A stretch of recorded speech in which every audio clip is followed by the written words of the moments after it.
एक क्वेश्चन है, गौतम बुद्ध के उपदेशों का उल्लेख कर रहा है, गौतम बुद्ध के बारे में बताना है और गौतम बुद्ध का जीवनी भी पढ़ना है। ठीक है, तो सबसे पहले उपदेश और जीवनी, ये गौतम बुद्ध के बारे में तो लगभग सबको जानता है और पूरे विश्व में प्रचलित है।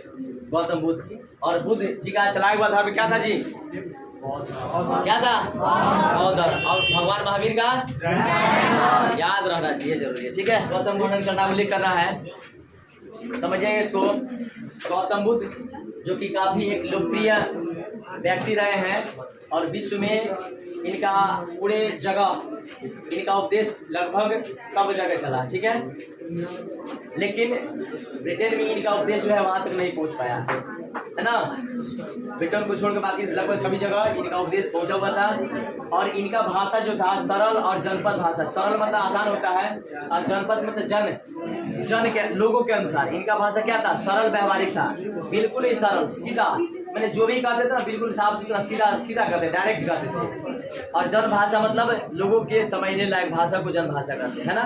तो इसलिए देखिए, कोई भी लोग जो अच्छी भाषा बात करेंगे, ऐसी व्यवहार यूज करेंगे, ऐसी भाषा के यूज करेंगे जो लोग जल्दी समझ जाए। टूटी फूटी भाषा जो मतलब जल्दी लोग समझ जाए, वो ज़्यादा प्रचलित होता है। जो अब मान लीजिए कि आप अपने गांव में आप विदेश से पढ़ के आइए और इंग्लिश बतियाना शुरू कर दीजिए, कोई समझेगा? आपको नहीं समझेगा। लेकिन आप गांव नगर में है तो भोजपुरी बोलिएगा तो आपकी भाषा को सब कोई समझेगा और सब कोई आपके साथ रहेगा। लेकिन आप लगेगा झारने इंग्लिश फारसी सब आपसे दूर रहेंगे, क्योंकि आपका भाषा आप ही समझ सकते हैं, डिफिकल्ट भाषा होगा।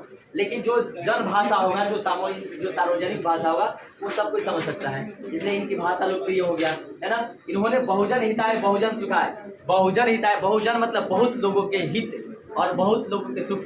बहुजन मतलब बहु मतलब बहुत अधिक, जन मतलब लोग, तो बहुजन हिताय, हिताय मतलब हित में काम करने वाला, जिससे आपके पक्ष में, मैंने आपके अनुसार काम करने वाला, आपके लिए काम करने वाला।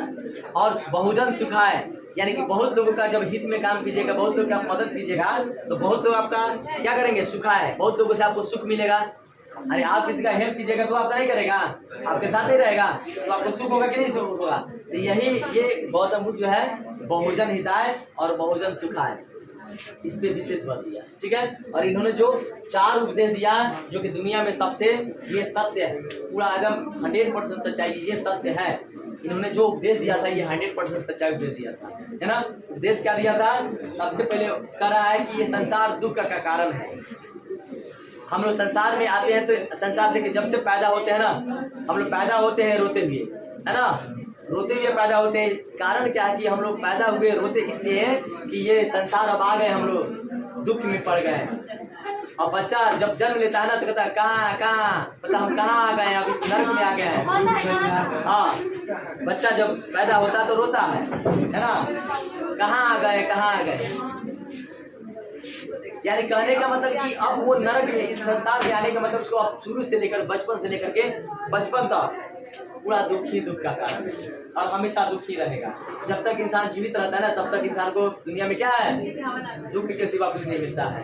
बचपन में है तो चलेगा, गिरेगा, टूटेगा, फूटेगा, है ना। थोड़ा थोड़ा बड़ा हुआ, स्कूल का टेंशन, थोड़ा बड़ा हुआ, पढ़ाई का और लेवल बढ़ते गया, इंटर मैट्रिक का टेंशन और बढ़ते गया, फिर उसकी शादी ब्याह हो गई, अब तो लोग शुरू हो गया उसका कहानी, बर्बादी शुरू है ना। तो अब उसके बाद से वहाँ से उसका कहानी और डिफिकल्ट हो जाता है। यानी इंसान जब तक नहीं मरता है ना तब तक उसको चैन नहीं है। इसलिए कहा गया है ये पूरा सत्य बोले हैं, संसार दुख का ही कारण है। और कह रहा है ये संसार में जब तक नहीं आइएगा तो आपको दुख नहीं होगा, है ना। और कह रहा है आगे इसमें उपदेश में कह रहा है कि इस संसार तो दुख का कारण है और इसका कारण इच्छा या वासना, किसी चीज की इच्छा रखना। अगर आप किसी चीज की इच्छा नहीं रखते हैं तो आपको कोई दुख नहीं होगा। संसार में दुख है लेकिन दुख का कारण क्या है? इच्छा है। आज आप अपनी इच्छा को नष्ट कर दीजिए, देखिए कोई दुख नहीं होगा। आप सपना छोड़ दीजिए कि हमको टॉप करना है, आपको दुख नहीं होगा। आप सपना छोड़ दीजिए कि हमको स्कॉर्पियो बोलेरो गाड़ी फॉर्च्यूनर नहीं खरीदना है, आपको दुख नहीं होगा। सपना छोड़ दीजिए कि हमको काम नहीं करना है, कमा के घर को नहीं देखना है, आपका दुख नहीं होगा। लेकिन जब हम लोग ये सपना देखेंगे आज आने वाले समय में हमको फॉर्च्यूनर चाहिए, दहेज में बुलेट चाहिए, तब उसके लिए क्या करना होगा? सबसे पहले लेने के लिए आपको दुख उठाना पड़ेगा, आपका रिजल्ट टॉप लाना पड़ेगा, आपको पढ़ना पड़ेगा, तब आएगा तो कहेगा हाँ 400 450 प्लस है, ठीक है, मिल जाएगा बुलेट। लेकिन जैसे ही आप सोच लिए तो आपको दुख जिंदगी में कभी नहीं होगा। इच्छा ही दुख का कारण बनता है, इच्छा नहीं रहेगा दुख आपको कभी। आपकी इच्छा है टॉप करना, पढ़ना, रिजल्ट लाना, तब ना आप तोड़ के धूप में आते हैं। इतना गर्मी हो रहा है, हाँक रहे हैं, कर रहे हैं, सब गर्मी हो रहा है, फिर भी बैठ के पढ़ रहे हैं, दुखे ना है जी, धूप में जाइएगा दुखे ना है। लेकिन दुख नहीं झेलना है, दुख नहीं झेलना है तो आप अपनी इच्छा को क्या कर दीजिए? नष्ट कर दीजिए। इसमें बताया गया, बुद्ध के द्वारा बताया गया कि जब आप इच्छा को नष्ट कर देंगे तो आपको दुख कम नहीं होगा। और आगे बुद्ध जी का बहुत एक से एक उद्देश्य, बहुत इसका देश इतना ना अच्छा चाहा है कि संसार से लोग परे हो जाएगा, बाहर हो जाएगा, संसार को त्याग कर देगा, है ना। आगे कर रहा है इनका कि जीवन का सबसे अंतिम उद्देश्य क्या होता है, अंतिम लक्ष्य क्या होता है? मोक्ष की प्राप्ति, निर्वाण यानी मृत्यु। और मृत्यु जो होता है एक बहुत ही बढ़िया सुखद होता है, कारण कि मृत्यु जब आपका हो गया आप दुनिया से खत्म, यानी कि आपको किसी प्रकार का कोई टेंशन नहीं, कौन कमा रहा है, कौन नहीं कमा रहा है, कौन क्या कर रहा है, कौन मर रहा है, जी रहा है, आपको कोई देना नहीं, है ना। तो जीवन का अंतिम लक्ष्य क्या होना चाहिए इनके अनुसार? परम धाम की प्राप्ति यानी निर्वाण यानी कि मृत्यु की प्राप्ति। और भगवान बुद्ध यही कारण है कि भगवान बुद्ध संसार से अलग हो जाएगा आपको, तो इसको थोड़ा समझिएगा।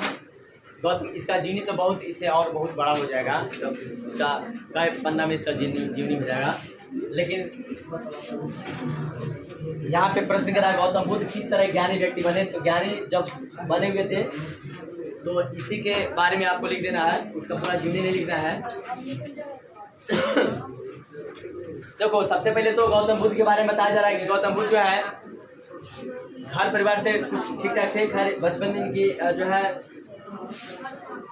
डिफिकल्ट रही है जीवनी, लेकिन ये बचपन का नाम क्या? सिद्धार्थ था। बचपन का नाम क्या था? सिद्धार्थ था।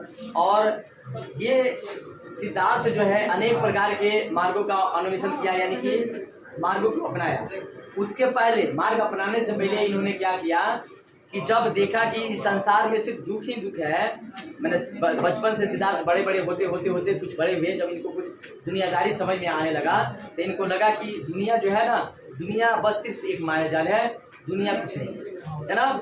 और इस दुनिया को में जीने से और इस दुनिया का जो रीति रिवाज अपनाने से नुकसान ही है, फायदा नहीं है ना। कारण क्या है कि ये इतना ना माया जाल है, इतना ना लोग इसे नहीं निकल सकते, एक मकड़ी की जाल की तरह है, जो फंस गया इसमें, है ना, इसमें निकल नहीं सकता है। लेकिन सच्चाई ये है कि दुनिया में हम लोग आए हैं और हम लोग का शरीर मिला हुआ है, जब मानव जीवन मिला हुआ है तो आखिर किस लिए मिला हुआ है? सिर्फ अपने मोह माया जाल में फंसने के लिए नहीं। संसार में हम लोग का जन्म जो हुआ है, इस दुनिया में जब हम लोग आए हैं, धरती पे आए हैं, मानव जन्म लेकर के आए हैं, तो एक तो बड़ी भाग से मानव जन्म मिला है, मानव का जन्म मिलता है। और इतनी चीज घूमते मानव में आते हैं, और फिर मानव में आते हैं हम लोग अपना मानव फर्ज अगर भूल जाएं तो ये सबसे मतलब कि गलत बात है ना। इसलिए उन्होंने क्या किया कि इस संसार को त्याग करना ही उचित समझा। 30 वर्ष की अवस्था में उन्होंने क्या किया कि अपने घर द्वार, पिताजी के महल, सारा चीज समृद्धि था, धन संपत्ति था, लेकिन सब कुछ छोड़ छाड़ के क्या कर दिए? निकल गए घर से, सत्य की खोज में। आखिर इस जीवन की सच्चाई क्या है? हम लोग इस जीवन में आए हैं तो जीवन का रहस्य क्या है? इस रहस्य को जानने के लिए उन्होंने क्या किया? घर को छोड़ करके चले गए। और जब घर को छोड़ दिए तो घर को छोड़ना बड़ा मुश्किल होता है, सब कोई घर नहीं छोड़ सकता, लेकिन जो घर छोड़ देगा ना, ठान लिया कि घर छोड़ देना है और हमको जो है दुनिया में अपना इतिहास बनाना है, तब जाकर। नहीं तो घर छोड़ने के लिए अब डर से, कमाने के डर से घर छोड़ के भाग जाएगा, उसका दिन है और गाँव में इतिहास बन जाएगा, कमाने के डर से घर छोड़ के भाग गया। लेकिन जो उसके अंदर जुनून होता है कि हमको जो है इस माया मोह से के बंधन से मुक्त होकर के हमको कुछ करना है, दूर कर सकता है। जैसे इनके अंदर एक था, तो ये क्या किए? घर द्वार छोड़ करके चले गए और अनेक मार्गों का, जो कि काफ़ी डिफिकल्ट, काफ़ी कठिन मार्ग था अपना, जिसमें सबसे कठिन था क्या? शरीर को अधिक से अधिक कष्ट देना। कष्ट देने का मतलब है कि ये इनको भोजन समय से नहीं मिलता था, वस्त्र नहीं मिलता था, ठंडी जाना बरसात में दिन रात ये हमेशा सच्चाई की खोज में लगे रहते थे। इनको कहीं चैन नहीं था, है ना। बहुत कष्ट होने लगा। मान लीजिए चलते चलते चलते कहीं रात हो गया तो जंगल में बिताना पड़ता था। अनेक ऐसे रास्ते इनको मिले जहाँ भी इनका जो है कठिन जीवनी रहा है। अब सोचें कि ये तो मेरे लिए बहुत कठिन जो है ये रास्ता है, अब क्यों ना इस रास्ता को ये काम करते बंद कर दे, नहीं तो पता चलेगा कि मेरा जीवन ही नहीं रहेगा, तो फिर सच्चाई की खोज कब करेगा।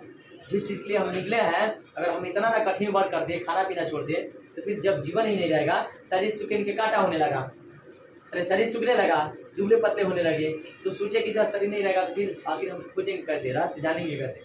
तो वो रास्ता त्याग करके क्या किए, एक बोधि वृक्ष के नीचे, है ना, जा करके वहाँ बैठ गए और वहाँ पे क्या किए, अनंत मतलब ध्यान में मग्न हो गए। आपको कभी कभी वृक्ष के नीचे फोटो इनका दिखता है, एकदम पूरे पथलियाँ मार के बैठे हुए हैं, पूरे एकदम ध्यान में लीन है ना, और एक प्रकाश निकलता हुआ दिखाई देता है।